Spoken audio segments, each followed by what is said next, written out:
Hello friends, आज काय खासमध्ये तुमचं खूप खूप स्वागत आहे। तर आज आपण रोहू माशाचं कालवण बनवणार आहोत। तर त्यासाठी आपण काय काय साहित्य घेतले ते बघूया। तर इथे आपण मूठभर कोथिंबीर घेतले, अर्ध खोबऱ्याचं कवड असते ओल्या खोबऱ्याची ती आपण घेतले, लसूण पाकळ्या घेतल्यात 15, 10-12 मिरच्या घेतल्यात, मिरच्या कमी तिखट आहेत, आणि आलं घेतलं आपण साधारण 3 इंच। तर आता आपण ह्याचं वाटण बनवून घेणार आहोत। तर मिक्सरमध्ये टाकून घेऊया कोथिंबीर, खोबरं, ओलं खोबरं आपण घेतलं इथे, कालवणासाठी आपण ओलं खोबरं वापरतो। तर आता आपण खोबरं पण टाकून घेतलं, आलं घेतलं। तर हे कालवण आपण इथे 7 माणसांसाठी बनवतोय। तुमच्याकडे लोक जर कमी असतील जेवायला तर तुम्ही कमी घ्या, सर्व हे जे साहित्य आपण वापरले ते कमी प्रमाणात घ्या। आपल्याकडे 7 माणसं आहेत, तर 7 माणसांसाठी आपण हे कालवण बनवतोय।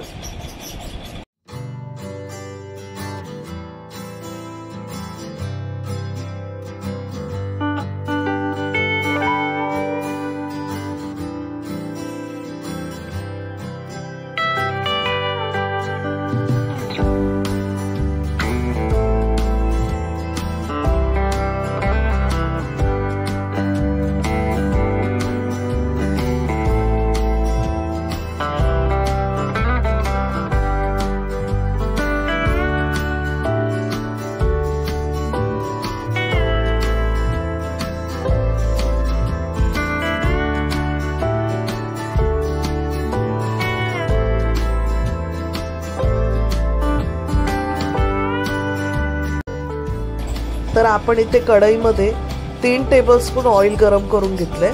आता आपण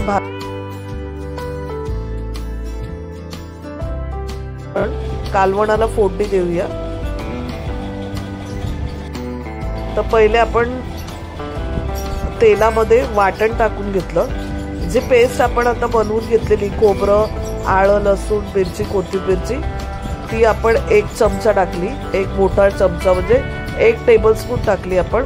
आपल्याला रसा कसा हवा आहे त्या हिशोबाने आपण पेस्ट वापरणार आहे ती। तर मी 2 टेबलस्पून आता सध्या, तुम्हाला रसा किती हवा आहे, जाड हवा आहे त्या हिशोबाने तुम्ही पेस्ट वापरू शकता।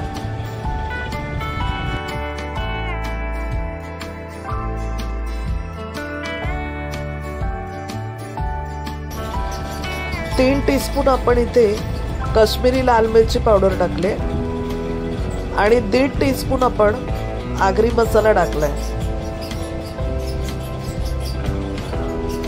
1 टीस्पून आपण हळद टाकले, आणि आता छानपैकी परतून घेऊया। मसाला चांगला परतायचा आपल्याला, मसाल्याला तेल सुटलं पाहिजे।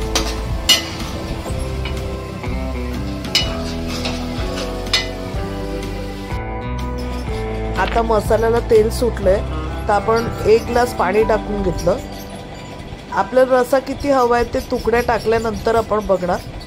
आता आपला थोडा रसा झालेला आहे, तर आपण त्याच्यामध्ये तुकड्या ज्या आहेत रोहू माशाच्या त्या आपण सोडून घेणार आहोत। तर मासा आपण साफ केलेलाच आणलेला आहे, स्वच्छ करून घेतलेला आहे चांगला। आता पीसेस टाकून घेऊया त्याच्यामध्ये।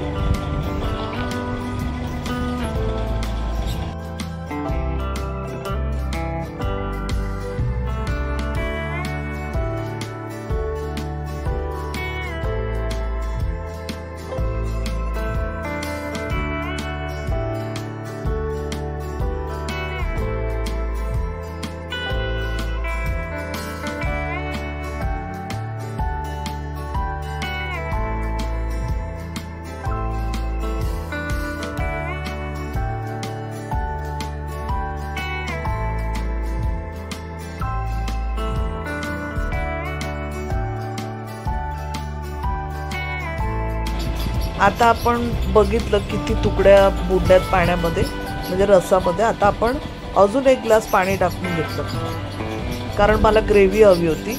आणि हा चिंचेचा कोळ आहे, साधारण 4-5 टेबलस्पून आहे। पाण्यामध्ये आपण चिंच कोळून घेतलेली। आता त्याचा रस जो आहे, चिंचेचा पल्प जो असतो तो आपण टाकला, 1 टीस्पून आपण मीठ टाकून घेतलं. आता छानपैकी तुकड्या शिजू देऊया आपण. बघा किती छान तर्री आले साईडला, कलर खूप छान आलाय कालवणाला. तर आता आपण कालवण शिजू देऊया.